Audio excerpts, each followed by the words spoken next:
Bet kas vēl ciltī tur ir? Tur ir savstarpēji ievainojamība, un tas ir baigi būtiski, kas palielina empātiju. Tāpēc, ka, ja otram ir slikti, man nevar būt labi. Es nevaru forši sēdēt pie uguns, kur sildīt pēdiņas, ja man blakus otram ir iedūries ēšas kājā, viņš sten un saka, zini, man sāp.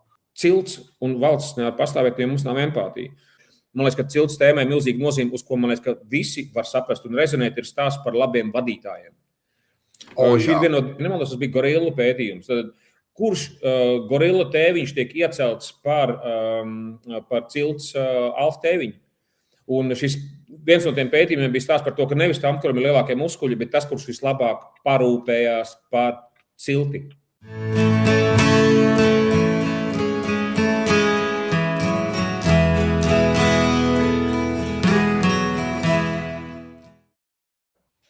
Labdien visiem mūsu mājās, jūs mājās. Mums šeit neliels sarunu cikls ar pārdomām, ar epifānijām, ar lūkošanu saprast pasauli, kas ir ap mums apkārt un kas mēs paši esam. Te Zvargus, mēs jau kopā ar Ventu Sīli un palūkosim ienirt tēmās, kas šoreiz mums ir saistīts ar digitālo pasauli un cilti un cilvēcību. Kā tu jūties, Vents, šobrīd? Es jūtos labi, es tā mierīgi lēnām iepeldēju šajā visā caur nelielu klusumu pauzi. Un jā, man jāsaka, ka tā tēma, cilts un cilvēcība, man liekas ārkārtīgi aktuāla, tāpēc, ka ir tomēr tāda sajūta, ka kaut kādos pārmaiņu laikos mēs esam un tāda to cilvēcību mēs varam pazaudēt. Un varbūt kā līdzekli, lai šo cilvēcību nepazaudētu, mēs varētu mēģināt runāt par cilts struktūru, par tādu kā cilts sabiedrību, bet jau tādu kā apgaismoto, varbūt digitālo cilti vispirms, un tad mēs varam uzdot jautājumu, vai gadījumā tieši tas nav padarījis arī šo visu jautājumu kā pseidocilti patiesībā, un vai tas nav mums kaitējis, ka mums tā digitalizācija ir radījusi kaut kādu dīvainu, fragmentētas identitātes un fragmentētas grupēšanās veidi, kur patiesībā tā grupa nemaz nav, ka teiksim, īstā ciltī tik viegli nekad nemainās viedokļi tā tālāk, ka tā ir tāda pseidocilts, bet iedot to ciltu sajūtu, tad mums tā cilts ir kaut kur vajadzīga. Tas ir līdzīgi kā analogs Facebookā ir nosaukums draugi. Jā, tas ir tik tālu no šī vārda būtības. Un, ka, principā, tā ir tāda pilnīgi mākslīgi konstruēta realitāte, kur tie cilvēki, kas ir veidojuši vārdus, veido šo vārdus nevis pēc būtības, bet pēc mārketinga un biznesa vajadzībām. Pēc būtības, ne? Jā.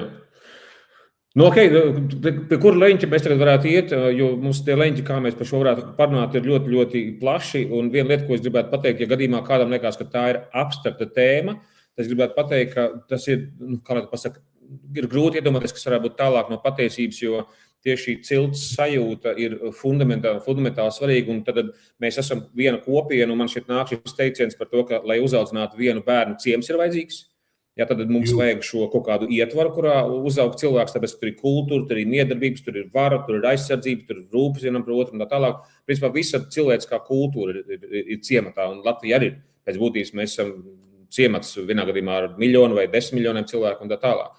Un vēl pirms sarunas mēs tā ierunājāmies tieši par to ciltu nozīmi, un man uzreiz ir viena tāda lieta, ko es pēdējā laikā, ņemot vērā, ka zemapziņas tēma ir ļoti tāda aktuāla.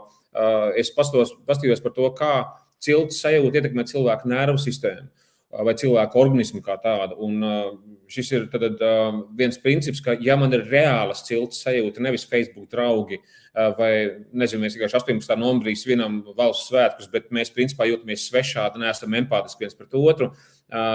Bet ja tiešām ir tā cilts sajūta, tad, piemēram, smadzenēs trauksme aiziet, amigdālas aktivitāte, kas ir tāds nosacīts emocionālais vadības centrs, samazinās uz to, ka var aiziet uz lielāku mieru. Tur ir ārkārtīgi daudz burtiski fiziski, psihiski veselības tādu parametru, kas mums ļauj justies labāk, organiskāk, tāpēc kā atceries, mēs bijām vienā konferencē ar tevi kopā, un tad man ļoti patīk tava emocionālā reakcija par to, ka es diezgan argumentēti, nevis neargumentēti, es gribētu uzteikt, pateicu, ka es nepiekrītu konceptam, ka cilvēks ir sociāls dzīvnieks, jo cilvēks ir cilts dzīvnieks. Mums visiem vajag cilti, un mūsu patība kā tāda daļēji, mūsu organisms kā tāds ir iebūvēts kā cilts, daļa no cilts esības un kopā būšanas. Jā. Precīzi. Un es vēl te pieliktu klāt, ka pie šīs ciltas sajūtas, ja, kāpēc es to digitālo tomēr saucu par pseidocilti. Es pēkšņi iedomājos, ciltī taču mēs esam viens otram blakus, tātad otra balss tonis, otra ķermeņa valoda un otra fiziskā klātbūtne īstenībā ļoti daudz nozīmē mūsu empātijas spējas attīstībai. Mēs taču uztveram, kāpēc vieglāk izrādījās, ja? Digitālajā laikmetā vieglākais veids, kā zaudēt draugus, ir sākt diskusiju internetā, tāpēc, ka tur nav šīs klātbūtnes, tu neredzi, ar ko tu runā, tur ir pliks teksts, tur paliek tikai tā verbālā jēga, un mazliet varbūt kaut kāda emocija, tur var piemest ar tiem ķiņķēziņiem klāt, bet būtībā nē. Un uzreiz aiziet empātija.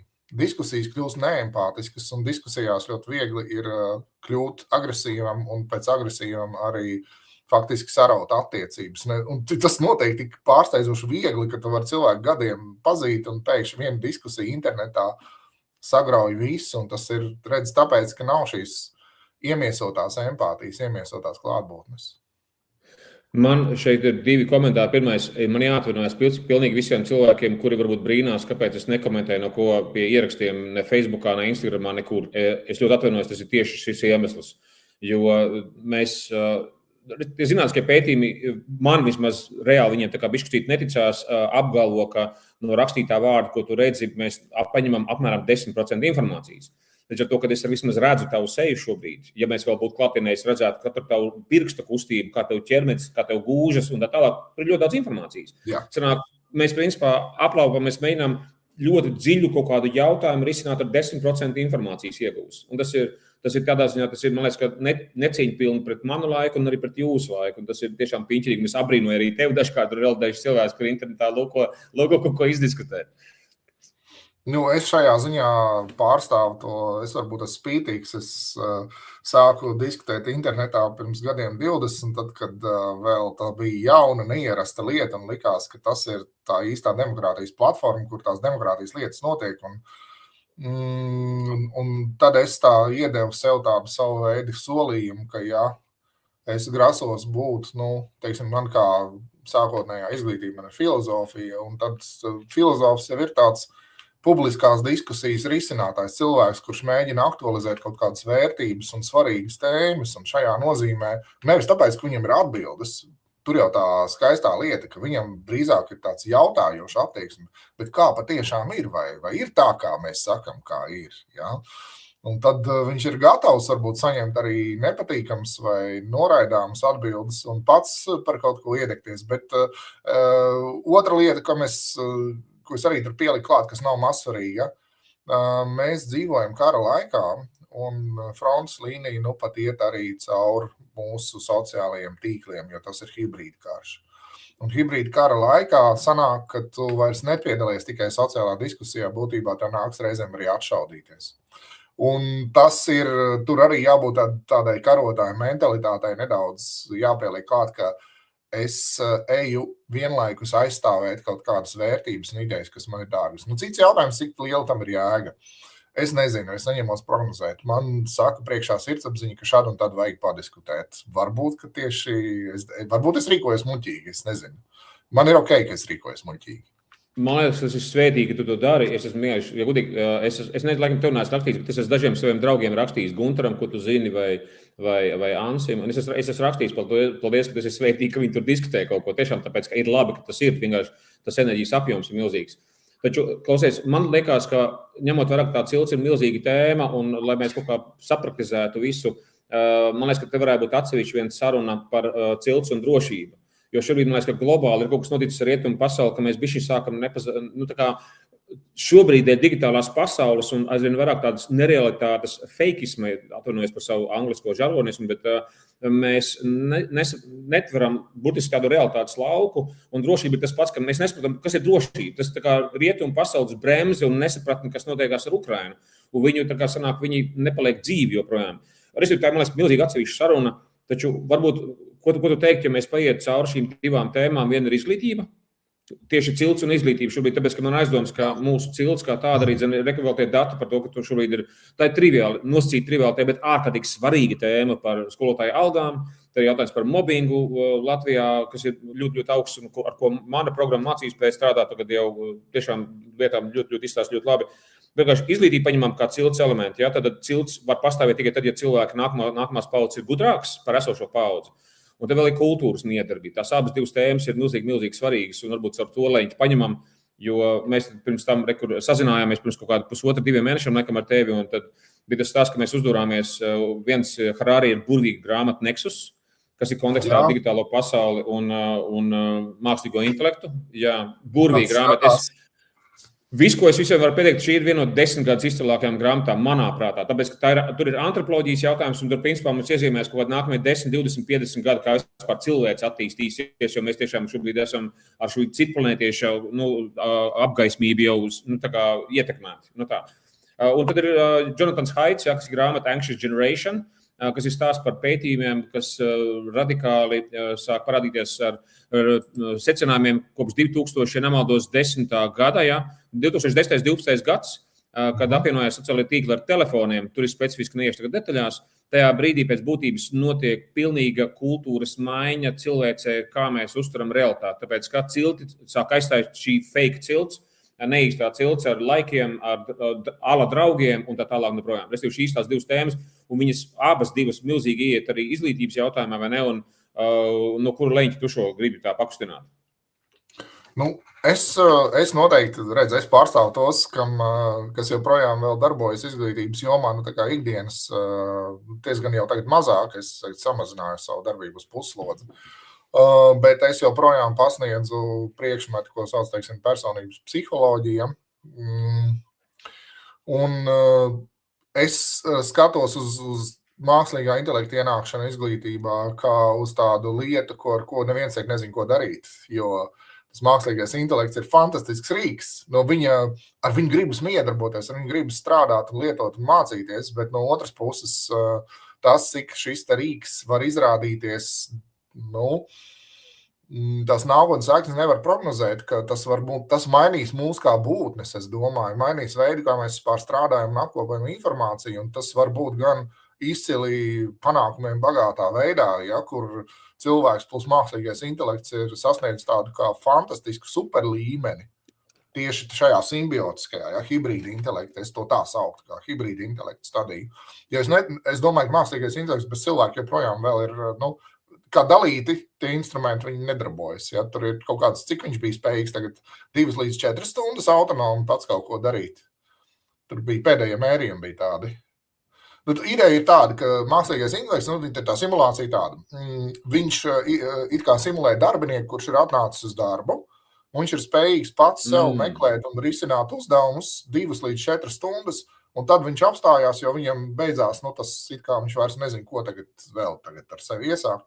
Un tā doma ir tāda, nosimulēt to, ka mākslīgais intelekts līdzīgi cilvēkam sāk definēt un pats pildīt sevis definētus uzdevumus, kaut kāda liela daudzpakāpju procesa formātā, kur, tad finālā tad tiek, uzbūvēts kaut kas grandios. Tas, ko sauc par aģentiem, laikam jāmākslīgā intelekta aģents, tas ir, jā. Jā, tieši tā, un tas, protams, būtu tiešais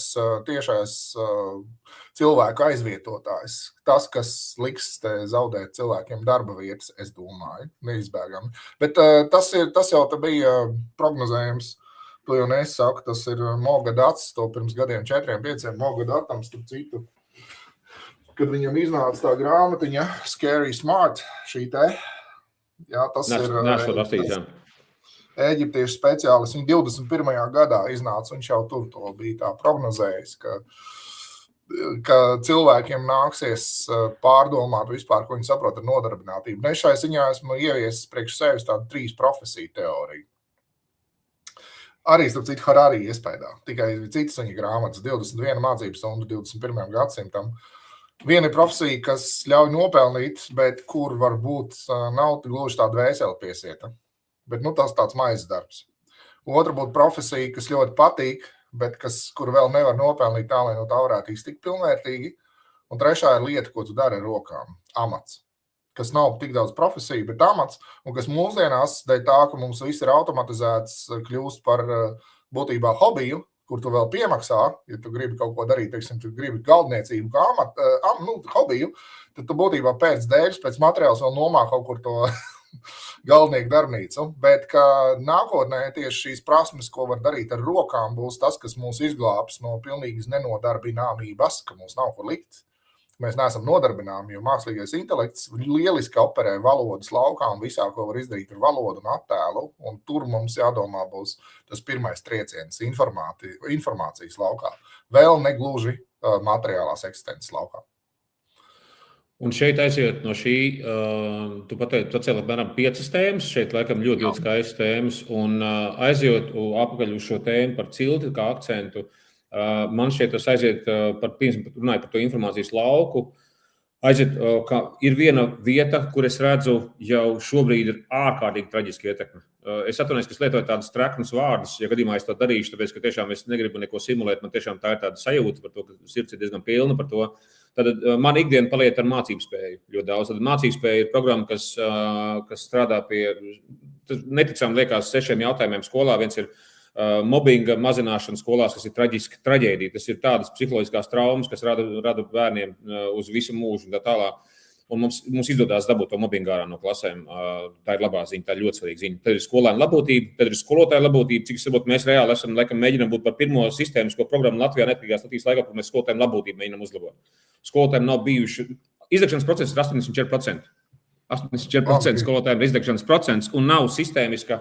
Tur nevis akcija, un tagad rekrutēju tur viena lekcija, vēl 5 lekcijas, bet sistēmiska struktūra veids uz atkārtojumiem mierumu veidošanos, kā palīdzēt skolotājiem labūtību no tālāk. Un rektās arī trešdienas meditācijas, miera meditācijas, ko es taisu kopš Ukrainas kara, kur toreiz sākās darīt, tur tagad skolotājs slēdzās klāt arvien vairāk, man šodien te no Latgales puses atrakstīja ziņu par vakardienas meditāciju un tā tālāk. Tad tas bija ievads vienkārši, ka es esmu saskaros ik laikam ar skolotājiem un skolāniem, un tas, ko es redzu, ka tik nogrušus skolotājus, es neesmu redzējis 16 gados izglītībā, ko es esmu nekad pārgruši, ārkārtīgi pārgruši. Un te ir citu cilts kontekstā par empātiju jautājums, ka viens no paradoksiem ir tāds, ka tad, kad es redzu, kāds ieraksta to, ka skolās ļoti sarežģīta situācija, un tad, ja mēs runājam par izglītību un cilti, tad mani pārsteidz cilvēki, ar kuriem, ja es runātos personiski, es domāju, ka mēs varētu viņiem 3-5 minūtēs pateikt to reālo situāciju skolās, viņi to saprastu, taču es ar viņiem netiekos, vienkārši es redzu viņu komentārus, kad es kaut ko tādu pateicu par to skolas stāvokli. Ko tie skolotāji atkal gaužās? Un šis ir unikāli, un ir loģiski. Digitālās pasaules viens no rezultātiem, ko tu pieminēji jau, ir stāsts par empātijas samazināšanos. Un viņš ir korelācija ar Facebook parādīšanos pasaulē, taču tas lielais izrāviens, tā kā tu redzi no tās Anxious Generation grāmatas, arī no tādiem ārkārtīgi daudziem skaistiem pētījumiem, traģiskiem savā secinājumā pētījumiem, ka kopš 2012. gada empātija radikāli iet uz leju. Un tas, ko es saprotu, ka pēc būtības, es tagad pārtraukošu nedaudz šo lietu par empātiju kā par esenci vispār, kā var valsts pastāvēt. Mēs varam mērīt empātiju uzņēmumos, valsts pārvaldēs un tā tālāk un projām, ka man analoģija ir tāda, ka ja nav empātija, tad nevar pastāvēt valsts, tāpēc, ka es valsts vienmēr salīdzinu ar ģimeni. Tad, piemēram, ģimenēm, ja mēs esam 2 brāļi, mums ir vēl 2 brāļi, 3 māsas, un mums ir 2 vecāki. Un kaut kādā brīdī vecāki paliek empātiski pret 2 māsām, un pret pārējiem bērniem nav empātiski.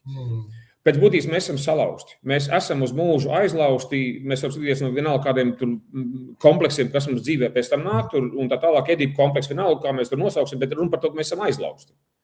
Un tie ir stāsts par to, ka cilts un valsts nevar pastāvēt, ja mums nav empātija. Un šī ir tā ļoti, ļoti spokaina lieta. Es tagad domāju par to, ka gluži kā emigrācija Latvijā ir traģiska lieta, tāpēc, ka demogrāfija mums ir mīnusos un emigrācija dubultīgi vēl palielina to visu procesu. Un ciemats, kā vislabāk var nomirt ciemats, ja vienkārši cilvēki aizbrauc. Viss ciemats vairāk nav. Tas pats ar valsts notiek, ne? Nu, tā. Līdz ar to ir jautājums par to izglītību, ka mums ir pazudusi empātija kā sabiedrībai, arī kritiski kā mēdījiem, un arī politiķi skatās, ko sabiedrība saprot, ja? Viss, ko es varu pateikt, tie gadījumā, ja esat kādi vecāki, tad skolotāji ir ārkārtīgi noguruši, tāpēc, ka bērni ir palikuši impulsīvāki pēdējo 10-15 gadu laikā. Jo, ja mēs ar Ventvīnu savā jaunībā varējām, ka mierīgāk pasēdēt skolā, es esmu bijis UDHS bērns, es joprojām esmu UDHS bērns, un tā joprojām vispār turpat jautājumu nav. Bet šie bērni šobrīd, tāpēc, ka viņiem ir tā digitālās pasaules informācijas uztveres ritmika, radikāli atšķirīgi. Tad es skatos šortus, un viens no aicinājumiem visiem cilvēkiem digitālajā pasaulē lūdzu neskatieties paši šortus un nedodiet bērniem skatīties šortus. Tie ir Instagram šorti, tie ir Facebook šorti, tie ir TikTok šorti, Reels, neskatieties vieniem uz dēļ. Tad, kad tu atkārto kaut kādu rīcību, tā smadzenēs sāk veidot noteiktu smadziņu savienojumu grupu, kas veido to kā uzdītu modeli tev. Tad, kas notiekās? Es tagad skatos TikTok kaut kādu materiālu vai Instagramā materiālu, man viņš nepatīk, pēc 2 sekundēm es aizēju. Man nepatīk, es aizēju. Man nepatīk, es aizēju. Man nepatīk, es aizēju. Ko tas nozīmē reālajā dzīvē? Es nonāku situācijā, ka man kaut kas nepatīk, es gribu aiziet. Bet es vairs nevaru aiziet. Tāpēc, ka es nevaru tagad aizsvēpot savu skolotāju projām. Es nevaru aizsvēpot kādu savu klases biedru projām. Un pēc būtības, caur to, ka es nevaru aizsvēpot viņu projām, vai es nezinu, kā latviskot būtu aizsvēpot, atvainojos, ka es nezinu, neesmu latviski iztulkos, varbūt tev nāk prātā. Kas ir aizsvēpot, Vent? Kā tas sauktos? Aizbīdīt. Aizslīdināt. Sauksim to par aizslīdināšanu. Ar ragaviņām uz mežu. Aizslīdinājām ar ragaviņām uz mežu to, kas mums nepatīk. Patiesībā laba analoģija. Ja? Tad ar ragaviņām uz mežu aizslīdinām to, kas mums nepatīk. Tad es, principā, radikāli samazinu savu stresa noturību, nepatīkas noturību, vispār noturību kā tādu. Un mums ir tagad, piemēram, 2 galējības. Viens ir tas, ka bērni ģīpst un vemj pirms eksāmeniem. Tāpēc, ka vienkārši viņi to stresu nevar paturēt, tāpēc, ka viņi vispār neko nevar izturēt, kas viņiem nepatīk. Un otrs ir tas, ka visās, tagad ir jautājums tev, visiem skatītājiem. Kā jums liekas, kurās vecuma grupās visvairāk lietot sociālos tīklus, piemēram, TikTok, Instagram un tā tālāk? Vai jūs zināt, kurās visvairāk lietot? Man tā sajūta ir kaut kur starp 8 un 14, kaut kur tur. Iespējams, hipotētiski tev ir taisnība. Tas, ko rāda, es redzēju pētījumu pirms kaut kāda apmēram gada, ka te visās grupās, piemēram, TikTok lietojums ir vienāds vecuma grupās. Ja gadījumā kāds zina precīzākus datus, ierakstiet komentāros, ja, bet šis ir tas viens no traģiskākajiem elementiem, plus vēl tas, ka man bija viens skolotāji nesen mācībās, un es prasu skolotājiem, vai jūs teicat daļēji, ka jūs jau esat atkarīgi no īsajiem visiem šiem šortiem, kas ir Instagramā un YouTube'ā, ka jūs jau esat atkarīgi. Un restīvi neviens nepratojās. Jā, visi ir atkarīgi. Viens skolotājs salīdzinoši maz lietoja stundu dienā tikai stundu dienā. Tas arī ir, un iedomājies, rekāds jautājums. Iedomājies, ja tu stundu dienā tagad 10 gadus mācītos ķīniešu valodu. Tu būtu izcils, tavas smadzenes būtu pielāgojušās ķīniešu valodā. Un tagad ir tā, ka tu stundu praktizē, es to negribu. Un tev, principā, viss ķermenis aiziet un kļūst par vāju sistēmu. Un mūsu informācijas laukā, kas ir skolas, mēs, principā, šobrīd nonākam pilnīgi citu, mēs esam cita civilizācija. Mēs esam ar salūzušām savā ziņā smadzenēm, kur mēs nevaram ne mazāko vēja brāzmiņu izturēt. Mēs esam princeses uz irņa. Mūsu smadzenes ir salauztas burtiski. Un tā cilvēcība atkal šeit pazūd, tāpēc, ka mēs esam nepacietīgāki, un mums empātija līdz ar to arī pazūd, tāpēc, ka empātija prasa iedziļināšanos, uzklausīšanu. Jā, es mēģinu saprast. Ok, man nav patīk, bet es mēģinu saprast. Tu ļoti labi pieskāries pie tā, ka empātija, redzi, mums psiholoģijā ir tāda brīnišķīga lieta, ko sauc par projekcijām. Ja?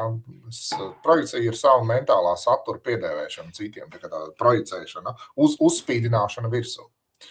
Un par empātiju saka, ka tā ir apzināta projekcija. Vienīgā lieta, kur tev ir apzināti jāpiepūlās, lai tas mentālais saturs iesaistītos apmaiņā. Proti, ja lai es empatētu, man jāgrib empatēt. Es nevaru empatēt, tā nav automātiska reakcija, citiem vārdiem sakot. Ja vien, protams, tā nav trauma, un tad es vienkārši personificējos ar to traumēto radījumu vai būtni, un tad tas sanāk, ka tas viss ir pa mani, ja tā nav īsta empātija, tā būtībā ir kaut kas saistīts ar traumas pārdzīvojumu. Bet kopumā ir jāgrib empatēt, un mēs negribam vairs empatēt. Un to, ka skolēns vairs nav empātisks pret skolotāju, labi, es nezinu, vai kādreiz ir bijis empātisks. Var jau būt, ka tas arī tā idealizē, bet katrā ziņā kaut kāds cieņas procents tur bija tas moments, ka skolotājs tomēr ir personība, un mēs skolotāju respektējam. Ja skolotājs mums kaut ko stāsta, jā, mums tas var nepatikt, bet mēs cenšamies. Es esmu 90. gadu bērns, tas tie bija arī pārmaiņu laiki, un tas bija jukas skolā, un es tagad, jāsaka tā, ar apbrīnu atceros tos skolotājus, kas spēja izturēt patiesībā to, ka iespējams jau tajā laikā sākās tā skolotāja profesijas erozija, kad es pieļauju, ka vecāki sāk ar vien lielāku spiedienu izdarīt uz skolu un mēģināja vadīt skolu caur WhatsApp, toreiz nebija, bet katrā ziņā, ko jūs tur skolā ar manu bērnu darat, kāpēc nav rezultāti? Kaut kas šitāds. Un tā, bet tu ļoti labi arī pateici to, ka digitālie rīki pārformatē mūsu smadzenes. Un es savukārt par tiem mazajiem rīliem izvirzīju savu tādu teoriju, ka viens no iemesliem, kāpēc mēs viņus skatāmies, ir vēl viens tāds aspekts, ka es pajautāju sev, kas viņos tik hipnotisks ir? Nu, kas tik hipnotisks ir tajā, ka tur zirgu, teiksim, apkaļ? Nu, ko tur tādu redzēt, ja? Vai tad ir tā, ka es līdz šim dzīvē tikai to vien kāroju redzēt, kā viens foršs kalējs apkaļ zirgu? Nu, neteča. Es paskatījos uz to, kā uz nelielu mikrokosmosu, kurā ir tā, ka tur ir sākums, ir zirgs un pakals, tad ir tas process un tad ir nobeigums, kur smuki zirdziņam ir pakals uzlikts. Un ka viens no tiem āķiem, uz kuriem mums ķer šajos īsfilmiņās, ir tas, ka mēs ļoti reti dzīvē pieredzam procesu no sākuma līdz beigām. Un tajā ir savā ziņā liels tāds iekšējs apmierinājums, sekot līdz tam, kā kaut kas tiek sākts, turpināts un pabeigts. Mūsu dzīve tāda nav. Mūsu dzīvē viss ir kaut ko mēs tur iesākam, un tad nezinu, kad pabeigsim. Ja? Un tas beigas mēs tā arī nepiedzīvojam. Bet šeit tev ātri acu priekšā šo te parāda, un tas rada to sajūtu, ka apkalt zirgu vispār tas ir 2 minūšu jautājums. Ja? Ka tam ir jābūt viegli un vienkārši. Lai gan, ja tu tā padomā, tur taču ir, tur es domāju, tu vienu pakaut ar pusstundu, ja ne stundu ņemās tas kalējs. Ka tas ir vēl viens moments, ka ne tikai, kas man patīk, kas nepatīk, bet man ir sajūta, ka visam dzīvē ir jābūt tādam, vieglam un saprotam, un kas tur liels nieks vai ne kūku izcep zirgu apkalt, tur iebetonēt maliņu, ja, vai uzbūvēt māju, tur 3 minūtēs tev parāda, kā māja tiek uzcelta burtiski acu priekšā pātrinājumā. Un tas varbūt rada vēl tādu papildus momentu, ka procesi, ja viņi nenotiek ātri un vienkārši, ja es neredzu sākumu, vidu un beigas, tad tie ir nepareizi procesi. Ja? Es neesmu spējīgs vairs dzīvē izsekot līdzi procesam, kurā ir vairāk nekā šīs vienkāršās pakāpes. Man ne tikai nav pacietības tur iedzināties un empātijas pieslēgties, man arī faktiski nav, es nevaru aptvert to, ka daudz procesu dzīvē vispār prasa gadus, un ka šīs pārmaiņas prasa gadus, ja. Jo, kāpēc es to saku? Kā praktizējošs psihologs, es varu teikt, ka cilvēki reizēm sūdzās, kāpēc man vajag iet pie tā psihologa vēlreiz. Tāpēc, ka apziņa nemainās tik ātri. Apziņa ātri mainās tikai vienā gadījumā, un tas ir ļoti skumjš gadījums, traumas gadījumā. Ja gribi ātri izmainīt cilvēku, tad vienīgais veids, kā to izdarīt, ir sāpīga, nepanesama sāpīga pieredze būtībā. Tas ir atbildes jautājumā, cilvēki mainās laika gaitā. Vēl pāris tēmas, ko mēs varam nākotnē paskatīties. Ja, vai piefiksējam šo, tāpēc, ka šis ir tagad, man liekas, mūzīgs jautājums arī visā tā digitālajā kontekstā par to. Mums ir jābūt prasmīgiem tajā, kā mēs maināmies. Piefiksējam šo tēmu, jo šī ir milzīga tēma šobrīd. Jo, man liekas, mums būs tas kā alkoholiķim ir jāmāk tikt ārā no savas dzeršanas, un tā izmaiņa. Tā man aizdoms, ka digitālā kontekstā ir tas, ka mums būs jāmāk tikt ārā no digitālās atkarības. Jo mēs, man liekas, ka 90% no sabiedrības jau ir digitālajā atkarībā. Jā, piedod, pabeidz domu. Jā, es piefiksēju tieši domu. Un tad tā ideja ir, ka šīs izmaiņas ir daudz, tas process notiek lēnām pa vienam pakāpienam, un tad, teiksim, sasniedzot zinām spriegumu, jau tur beigās var to progresu nedaudz pātrināt. Ka, teiksim, tas izrāviens, jau ir, tur ir tas vārds, ko tu pieminēji sākumā, epifānija, ka pēkšņi cilvēkam pielec, ja, izrādās taču šitā ir, izrādās es tā varu, izrādās es esmu daudz brīvāks nekā es domāju. Lūk, jā, tad droši vien mēs runāsim tur par neiroplasticitāti, es tā prognozēju. Jā, bet varbūt atgriežamies atpakaļ pie tās vēl vienas sākotnējās tēmas, ko mēs varbūt vēl neesam izvērsuši, ir jautājumi par to, varētu, teiksim, kāds skeptiķis mums teikt, bet vīri, klau, jūs tā sakat, ka tā cilts ir baigi labā lieta, bet kas tai ciltī ir tik labs, jā? Kāpēc, jo te, daži sociologi teiktu tribāliskā domāšana, ja te domāšana cilts kategorijās, ar to domājot kaut ko pilnīgi citu, tas ir kategorijas savējie svešie, ja te ja kāds par to domā. Mēs neaicinām domāt savējie svešie, mēs īstenībā aicinām to cilti sākt audzēt un tad paplašināt, cerot iekļaut tajā, es būšu ļoti utopisks, ar tavu atļauju visu cilvēci, pasakot, ka visa cilvēce patiesībā ir tik viena liela cilts. un ka starp mums nemaz tik daudz to atšķirību nav, un mums ir jāmācās runāties un jāmācās dzīvot kopā. Jums ir viena mājvieta, jo šai ciltī ir tikai viena mājvieta, un tā ir planēta Zeme. Un kā mēs viņu izputināsim visātrāk, tad, ja mēs savstarpēji kašķēsimies un būsim egoisti. Ja mēs neredzēsim to, ka tā ir mūsu kopīgās mājas. Es par 50% tev pilnīgi piekrītu par to, ka mēs esam kopējā cilts un mums ir kopējā māja. Un, ja gadījumā kādam skeptiķim šī varbūt skaistā, utopiskā venta doma, kas principā, kas ir interesants paradoks, atceries John Lennon dziesmu. Imagine there's no countries. Un, rekur ir interesanti, ja es domāju, vai cilvēki, kas to dzied, saprot, ko tas nozīmē. Jo man liekas, ka ļoti daudz cilvēku, kas ir ritīgi tribālisti, tiešām, kuri pret un par un ciltu cīņās, ka viņi nesaprot, ko tas Džons tur teica par to, ka tiešām mēs esam vienota planēta. Taču tur ir otra puse, kurš vienkārši varbūt kādam skeptiķim papildināšu, ka man liekas, ka šis viens no iemesliem, kāpēc es ļoti cenšos, teiksim, Latvijai palīdzēt, cik vien iespējams, jau arī man ir šī sajūta par to, ka mums ir vienotā cilts pasaule, ka man liekas, ka svētīgi ir tad, ja katra cilts saglabā to savu identitāti, savu ģenētisko kodu, un ka šī cilts māk sadarboties ar citām ciltīm. Un šajā cilts veselībā, laikam šis ir tas tēma, uz kur mēs varam aiziet, tad ir kāds, kur pieminējam, man liekas, ka ļoti labi, ja gadījumā kāds teiks, ko vispār priekš kam tāda nozīme, tā vispār cilts tēmā ir. Man liekas, ka cilts tēmā ir milzīga nozīme, uz ko, man liekas, ka visi var saprast un rezonēt, ir stāsts par labiem vadītājiem.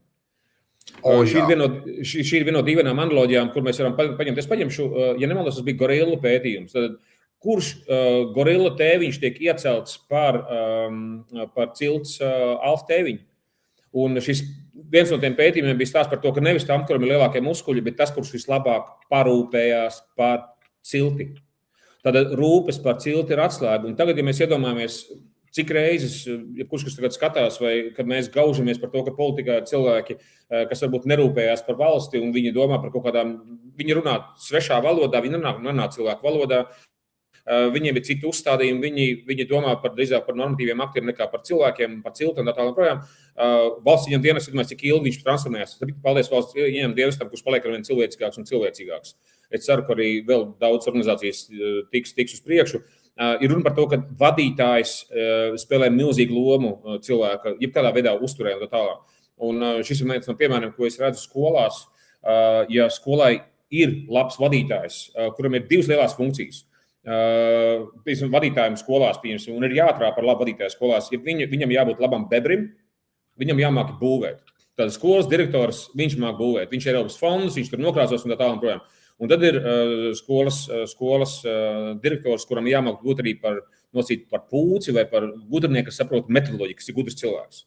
Un tādu cilvēku Latvijā ir, bet viņu vajadzētu būt vairāk. Un šī gadījumā tas, ka, ja tu ieliec sliktu skolu direktoru, tad cietīs teju visi tie bērni. Un šis ir stāsts par to cilti, tad tavs bērns aiziet uz skolu, un tu gribi, lai šī cilts par tevi parūpējās, un šī ciltī šis skolas direktors ir labs cilvēks. Viņš māk taisīt labu atmosfēru, labu kultūru, taisa skolās, paņem labas mācību programmas skolām un tā tālāk. Un šis ir cilts elements. Un tas pats ir, kas ir mūsu ministra prezidents, kas ir valsts prezidents, kas ir partijās, kas ir saimā, kas sēž. Tas viss ir cilts princips. Un mēs šobrīd esam, man liekas, ka joprojām mēs iesim dēļ digitālās nerealitātes vai feika, mēs ejam prom no spējas atšķirt graudu no pelavas. Mēs šobrīd pilnībā visi izvēlamies Marka Zuckerberga draugus. Mēs nemākam atšķirt, šitas bleķo. Tas tā kā Amerikā šobrīd cilvēki nemāka atšķirt to, ka Trumps ir samelojis cik 500 reizes šī gada laikā, 1000 reizes, cik viņš reizes samelojis. Un cilvēki nesaprot, mēs esam ievēlējuši ciltī pa vadītāju, kurš melo. Un tas ir pret jebkāda attīstība, jebkāda tur ir. Un man, noslēdzot šo manu tirādi, man tas tēzi tāda, ka cilti šobrīd sagrauž cukurs, kurš ļoti degradē mūsu kognīciju, un cilti sagrauž sociālai tīkli. Tie ir divi globālie aspekti, kur mēs redzam Ameriku kā testing ground. Ja? Amerikā Trumps ir, lai man piedos tie, kas joprojām tic Trumpam, bet ka Trumps ir sociālo tīklu un cukuru rezultāts. Un Latvijā mēs esam te paši. Mums ir tas pats jautājums par to, kā mēs varam būt izglītoti un pasargāt gan bērnus, un tad jautājums aiziet par vadītājiem. Nu redzi, jo kāpēc? Ja valsts nespēja kļūt par paplašinātu cilti, tad kas notiek? Pirmkārt, pieaug populisms. Jā, šie solījums visiem samazinās solidaritāte. Un, kas ir pavisam slikti, tad cilvēcība attiecas vairs tikai uz savējiem. Tā problēma, tad, kad tu dzīvo pseidociltī, tu nemaz nezini, kas tie savējie ir. Tur sakās tribālisms, un tas ir tieši tas tribālisms. Tas sanāk, kā mēs varam teikt, ka mēs varam nolikt ciltu uz 1 līdz 10 skalas. Primitīvi cilts, manējie bliež pa tavējiem. Man neinteresē, kas ar tavu ģimeni notiek. Tas kā Latvijā ir viens feodālis, kurš domā tikai par savu ģimeni vai par savu partiju, un tad viņš vienkārši bliež visu apkārt. Un tas pats par to, ka tu gribi pieņemt skolas direktoru, pašvaldības vadītāju, valsts vadītāju, kas domā par cilti, viņš rūpējās, jā. Ja, bet te būtu labi, teiksim, papildināt šo sarakstu ar to, ko tad cilts vēl dod. Pirmkārt, tur ir apzināta komunikācija, tātad runāt ar otru, kurš ir klātesošs. Tad tur ir mikroatbildība, ko tas nozīmē reaģēt uz pārkāpumiem, uz problēmām uzreiz. Ja, tāpēc, ka ļoti svarīgi ir, jo tas, kur mēs arī esam izlaidušies, mēs neprotam vairs paprasīt atbildību, bet kādā nozīmē paprasīt šo atbildību. Mēs ļaujam lietām notikt, un tāpēc, ka atbildības prasīšana ir grūta, un tur vajag uzstājību, un tur vajag risināt līdz galam un redzēt, ka tas notiek.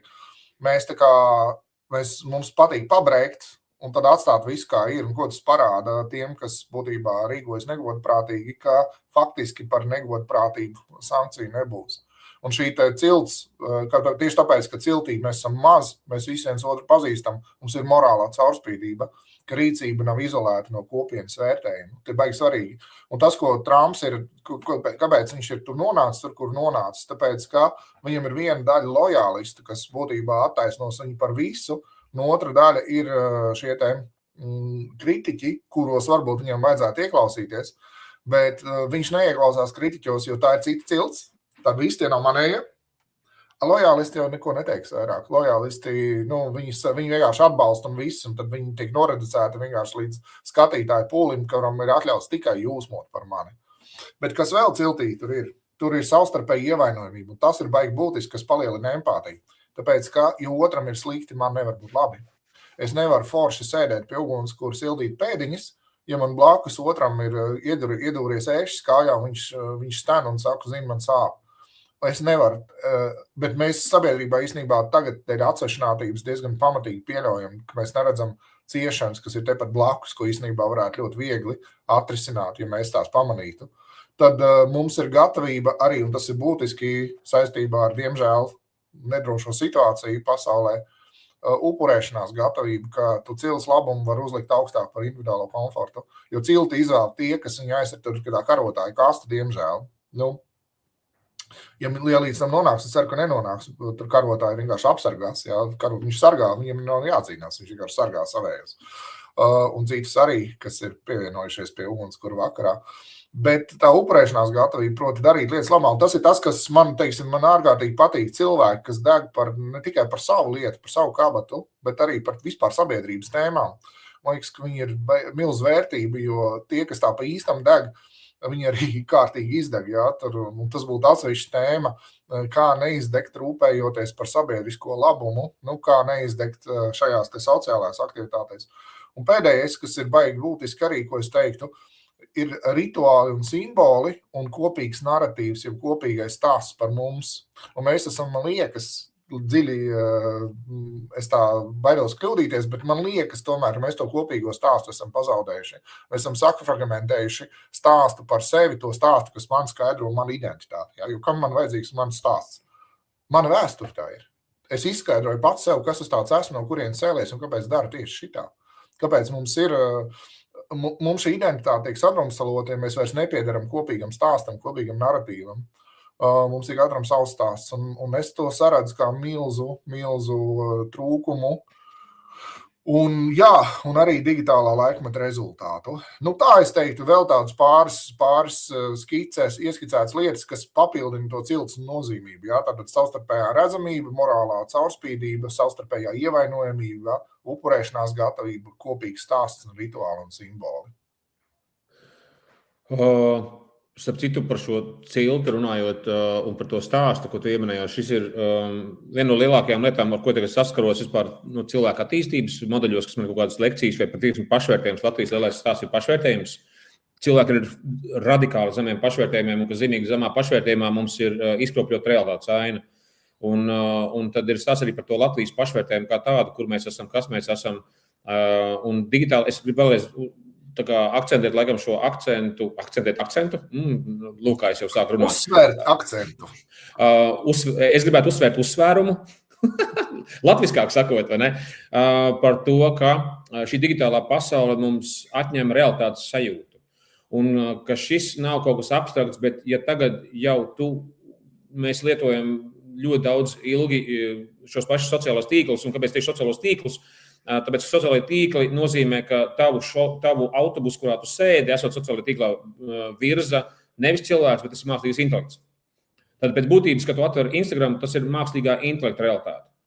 Tas ir tā kā, iedomājies, tu ieej uz teātri, un teātris laiž iekšā noteiktu veidu cilvēks. Tur ir 5 izrādes, piemēram, un tevi laiž vienā, otrā vai trešā izrādē. Un tur stāv pie durvīm mākslīgais intelekts. Viņš izdomā, tevi laidīs tajā zālē vai tajā zālē vai tajā zālē. Un tur ir tas paradoks, piemēram, ka es pat varbūt neredzējuši tavas ziņas Instagramā. Tāpēc, ka mākslīgais intelekts izdomās, ka man nevajag redzēt tavas ziņas. Tas nozīmē, ka mēs jau esam mākslīgā intelekta pasaulē, un šīs pasaules sadalījums veidojas no tā, kādus akcentus es redzu. Es redzējuši 10 tavas ziņas, man būs cita pasaule, es redzējuši 10 ziņas par zirgu pakaviem, es redzējuši 10 ziņas no Aleksandra Teita vai no kādu, kas bija tas maskulīnais, vai prāt, tas čalis. Un tā tālāk. Man veidojas realitāte, tāpēc, ka ko sēju to pļauj, es iesēju sevi šo informāciju. Mēs jau dzīvojam mākslīgā intelekta pasaulē.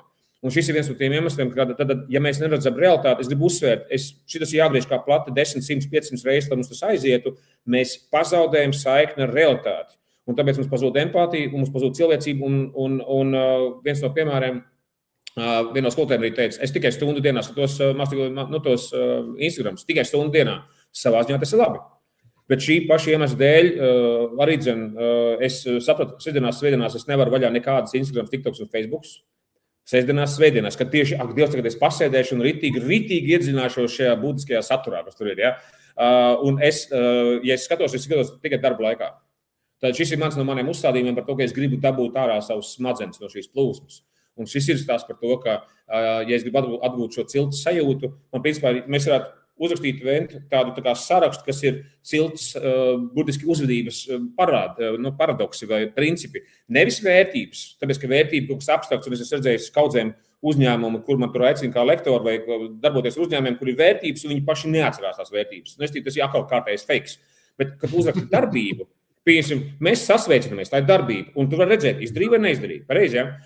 Es uzprasīju, kā tu jūties. Vai arī mēs praktizējam empātisko klausīšanos vienalga, bet tā ir kaut kāda konkrēta darbība. Mums ir jāiziet uz to, ka mēs konkrētas darbības darām. Piemēram, es mācos sveicināties. Lai cik dīvaini nebūtu, es mācos sveicināties. Es esmu ārkārtīgi introverts cilvēks. Es šodien pasveicinājos ar kaimiņu. Es paprasīju kaimiņam, kāpēc tu nestāvi saulē, tāpēc, ka saule, lai tev acīs ieblēž, lai tev D vitamīns ražojās. Es biju šokā no tā, ka es sāku runāties ar cilvēkiem. Es mācos būt cilts cilvēks. Es esmu ļoti introverts skēks. Man ar tevi ir viegli runāt, bet ar cilvēkiem uz ielas man ir ļoti grūti runāt. Vienkārši sanāk, kas ir tās cilts uzvedības modeļi, kas mums ļauj atgriezties pie dzīvības. Un es tagad, pēc tam, kad tu kaut ko nokomentēsi no manas sakāmā, es gribētu uzlikt akcentu uz fizisko aktivitāti kā vienu no glābiņiem šobrīd, lai mēs varētu dabūt smadzenes mūsu ķermeni ārā no digitālās atkarības, kur mums ir pazudusi empātija un daudz visu cilvēciskās īpašības. Man jau ļoti patīk tas, kā tu lieto šeit sevi kā piemēru un saki, ka es mācos runāt ar cilvēkiem, jo es redzu, es konstatēju vēl vienu lietu, ka ja es savukārt nepievēršu tam uzmanību, tad es varu nonākt pilnīgā izolācijā. Man dēļ arī profesionālās... Tas pats šeit, tas pats man. Aizņemtības. Es varu mierīgi nosēdēt dienu vai divas mājās, ja man visi sagādāts, un darīt kaut kādus savus tos darbus, kas man tur ir. Man prāts ir aizņemts, man ir interesanti, es visu daru. Un tad vasarā, man liekas, es teiktu tā, ka ciltī vissvarīgākā lieta ir, šito mēs no nometnēm varam paņemt tie vakara apļi, ka visi sasēžās ar Polanskuru un tad dalās ar to, kas pa dienu noticis, un visi sēž un klausās. Un tur ir jāpiepulās, jo tur vajag to empātisko klausīšanos. Ja cilts liela, tad, teiksim, cilvēki 40 sēž un vienā brīdī skaidrs, ka tur, paliek jau grūti klausīties, bet ir jāiztur līdz galam, jo katrs pat vismazākais viņam jāpasaka kaut kas, ka viņš rekrutē ir un viņš ir piedalījies, viņam dienā ir bijis labi. Lūk, tā kā viena no kopīgām darbībām cilts apli, jo tajā cilts aplī jau mēs arī izrunājam visas tās nepareizās, grūtās lietas. Mēs saucam pie atbildības tos, kas jāsauc pie atbildības un slavējam tos, kas ir jāslavē, un mēs ievērojam tos, kam sāp, un mēs sajūtam viens otru vienkārši kā tādu organismu. Es pat nezinu, vai, teiksim tā, man fascinē tas, kā, teiksim, šis te psihiskais lauks tiek darbināts, piemēram, Hellingera metodē. Tas arī ir fenomenāli, ja, ka tāda cilvēku kopība patiesībā rādā ap sevi tādu psihisku burbuli, kurā, un tu saki, ja, vērtības un principi. Es varētu teikt, ka tie principi būtībā ir tas, ko mēs varam panākt vasaras nometnēs, ka mēs dzīvojam saskaņā ar to, kā mēs runājam, proti, ka mūsu vērtības ir tas, ko mēs darām.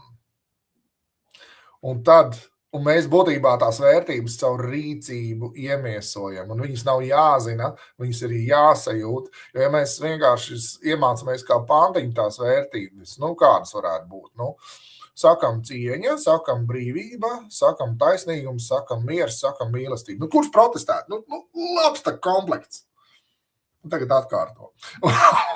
un sajūt, vai ne? Un nevar atkārtot. Jā. Tāpēc, ka tas ir tikai pantiņš. Jā. Redzi, kā sanāk. Bet, ja pajautās bērnam, vai tu jūti, ka tevi mīlēja? Es jūtu. Vai tu jūti, ka tevi cienīja? Es jūtu. Vai tu jūti, ka tu biji mierīgs, nevis uztraukts? Jā, es biju mierīgs. Un tā tālāk un tā joprojām. Proti, tas varētu būt tas pats jautājums, kā tu jūties, un atbildi par to, kādas vērtības mēs praktizējam būtībā, ja ir kaimiņi atbildē, sveiks kaimiņi, kā iet, tu zini, kad satiku tevi, sāk iet strauji labāk. Tas parāda, redzi, ja, ka ir tā saikne notikusi, un mēs kaut kādā veidā esam to cilvēcību šeit atraduši. Kāpēc es par to cilvēcību runāju?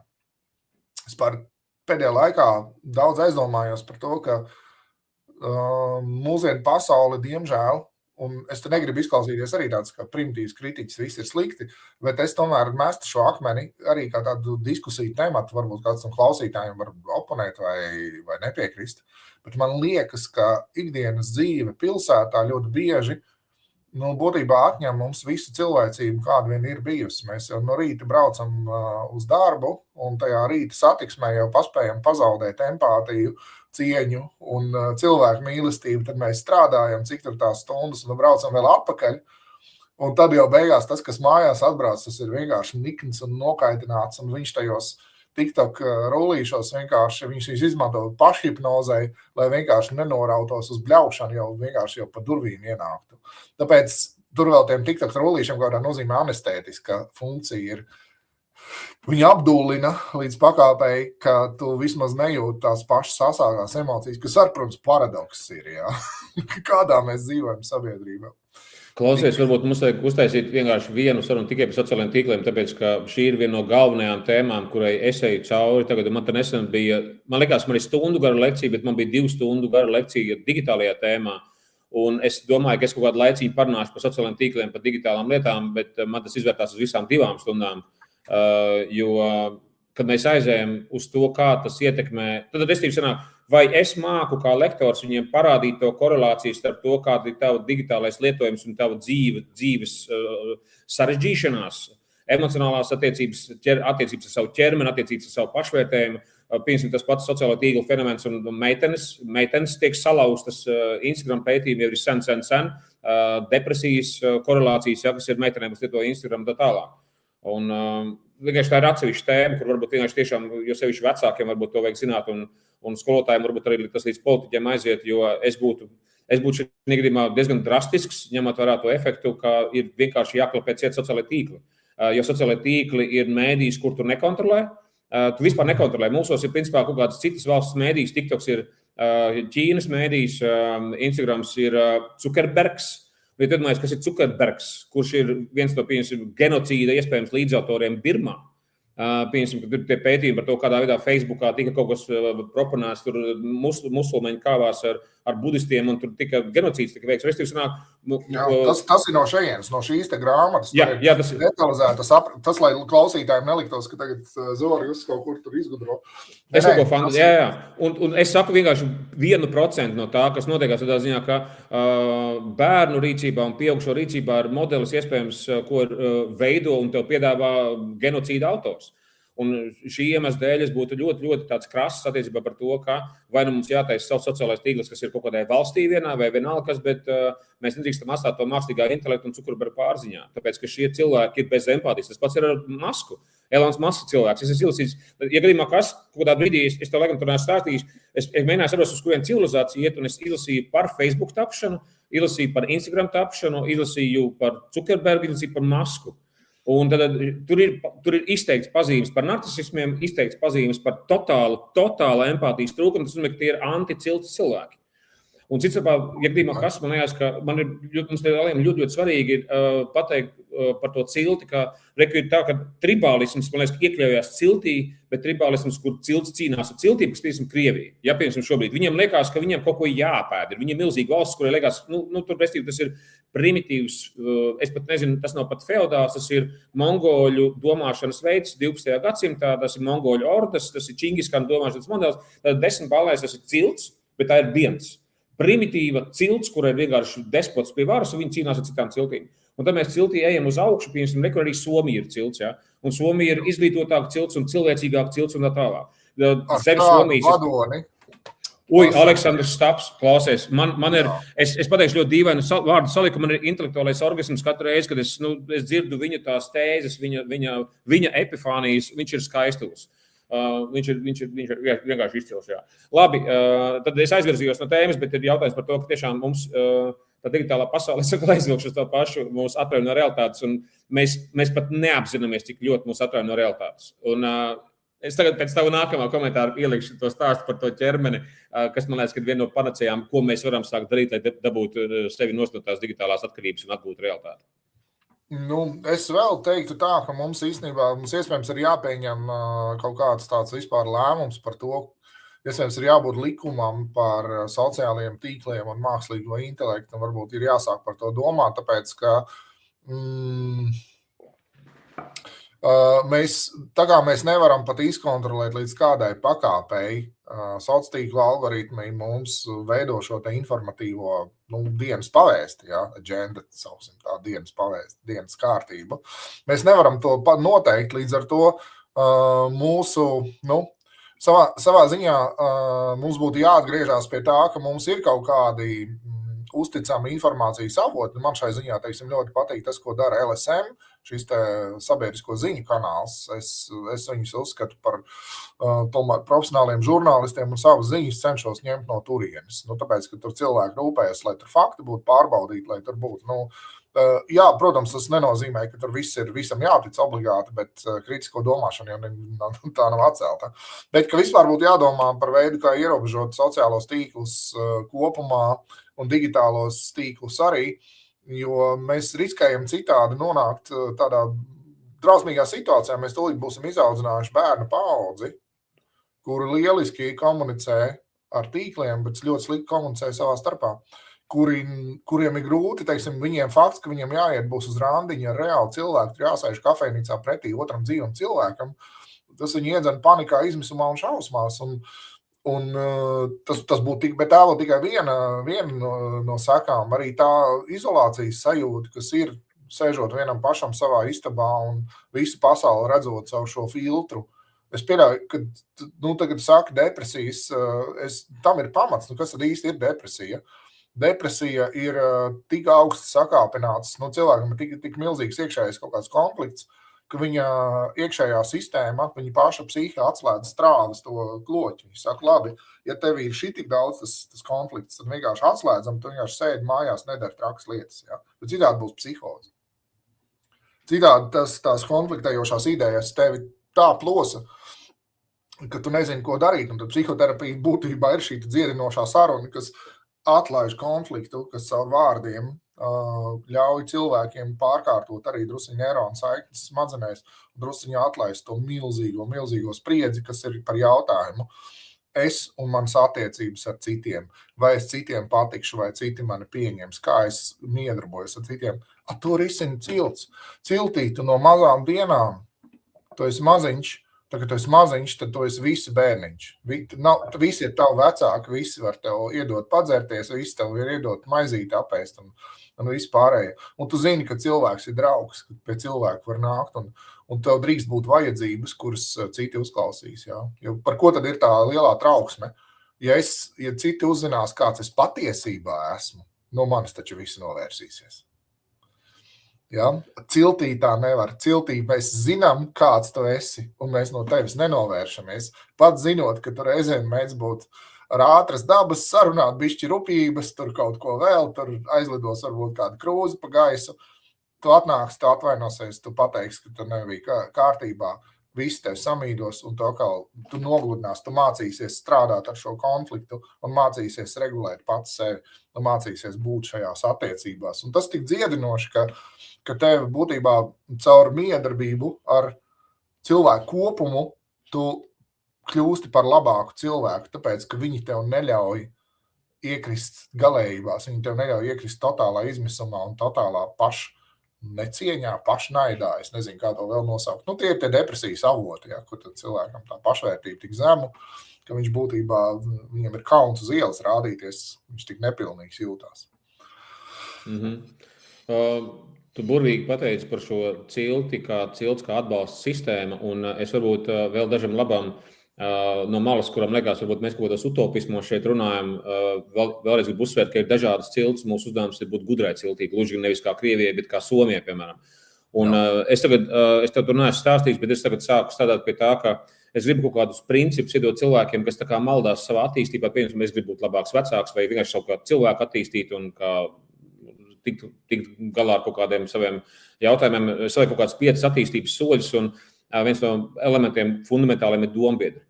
Tad, ja gadījumā kādam liekas, ka tev ir obligāti jāapskauj kaut kāds cilvēks no cita ciemata un tagad ar viņu ir sirsnīgi jārunājas, tas tev nenozīmē. Runa par to, ka tev ir tava mazā cilts, ar kuru tu esi dombiedrs un tālāk, un jūs kā cilts esat arī cilvēcīgi pret citādi domājošiem un tā tālāk. Un te ir arī divām lieta par to cilts, ka cilts aizsardzības mehānisms arī svarīgs. Tādā ziņā pateikt nē. Arī atbilst par cilti, tad tu vari pateikt nē kādam cilvēkam, kurš kārt pār tavām cilvēciskajām vērtībām un tālāk. Tas nav naivisms, tas ir runa par to, ka mēs tiešām gribam iezīmēt, ka cilts, tad ciltī, kurā ir iespēja ielikt tiešā attīstības elementi, kur ielikt tiešā refleksijas elementi, vai mēs darām visu pareizi, vai mēs darām korekti, kas ir demokrātijas viens no elementiem, ja kas ir dažai labas zinātnes viens no elementiem, ja kas šobrīd diktatūrās vienkārši pazūd, vai ne? Tātad Krievijai pazudus refleksija, vai mēs darām labi, vai mēs darām slikti, un tā tālāk Somijai ir refleksija. Mēs par tādu ciltu runājam, ja? Un tagad es gribētu, klausies, pateikt šo savu risinājumu, ko es redzējis, kā tas risinās attiecībā par digitālo atkarību. Tad, ja gadījumā man klausās kādi vecāki vai mani klausās cilvēki paši, kur jūtās digitāli atkarīgi, vai skolu vadītāji vai izglītības pārvaldes vadītāji, tad tas, ko mēs esam fiksējuši ar mācību spēju, kā mēs esam dabūjuši bērnus no telefoniem. Tad bērns lietojas telefons 3, 4, 6 stundas dienā, tad tā atkarība tur ir milzīga.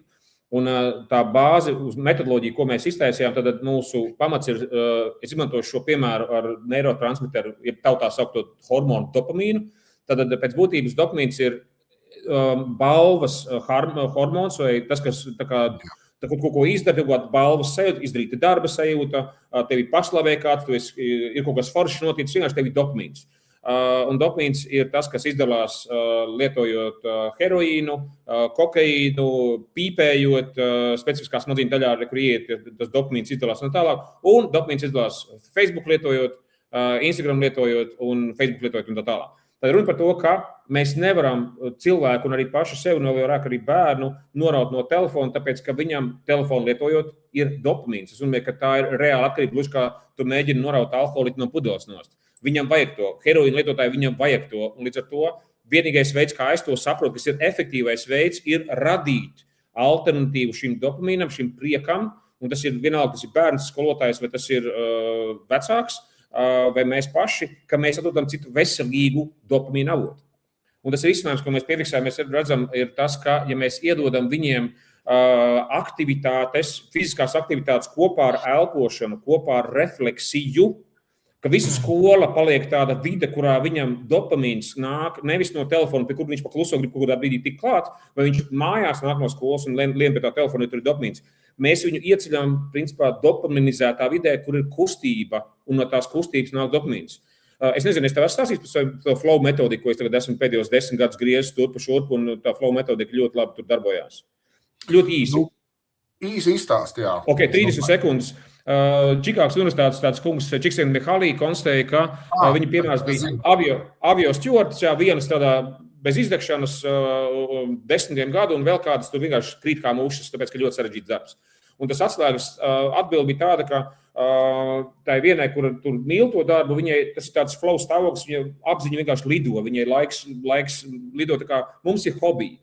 Tātad tev ir hobijs psiholoģija, tad tu ieej hobijā psiholoģijā, un tev laiks lido, un pēc būtības tu esi savā flow stāvoklī. Flow, ja plūdumā, apziņa tā tāda plūdumā. Un tajā brīdī, kad mēs esam tajā plūdumā, tas, ko es saucu, tā ir tāda, tu esi trāpījis savā ģenētikas sweet spotā.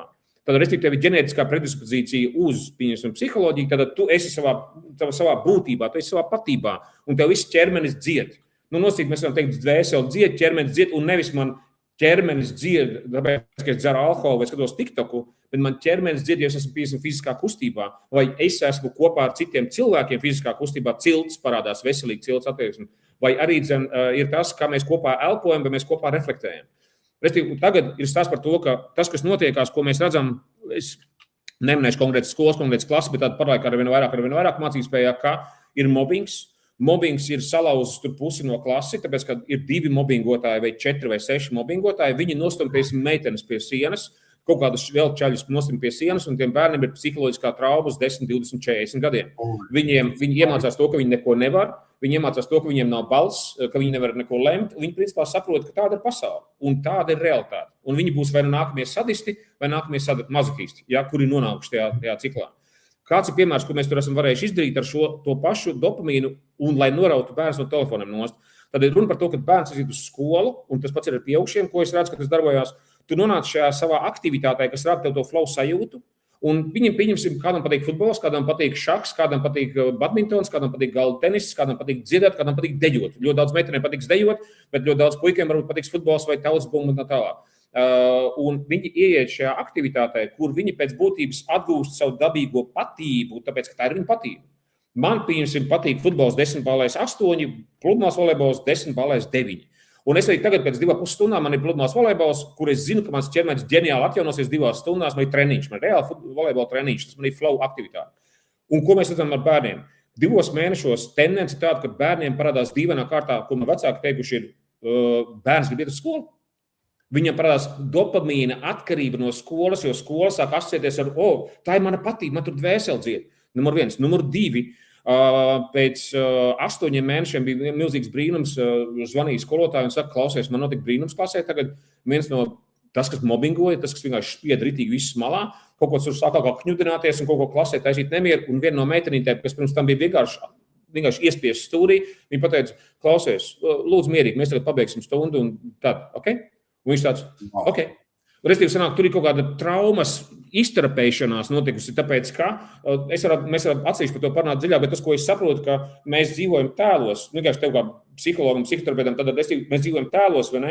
Tad, kad es nomainu neapzināti savu tēla saturu, tad pirms tu man nepatīk, un es iedomājos par tevi, man ir tēls, un man vienkārši nervu sistēma sačukrojas, es esmu stresā par tevi.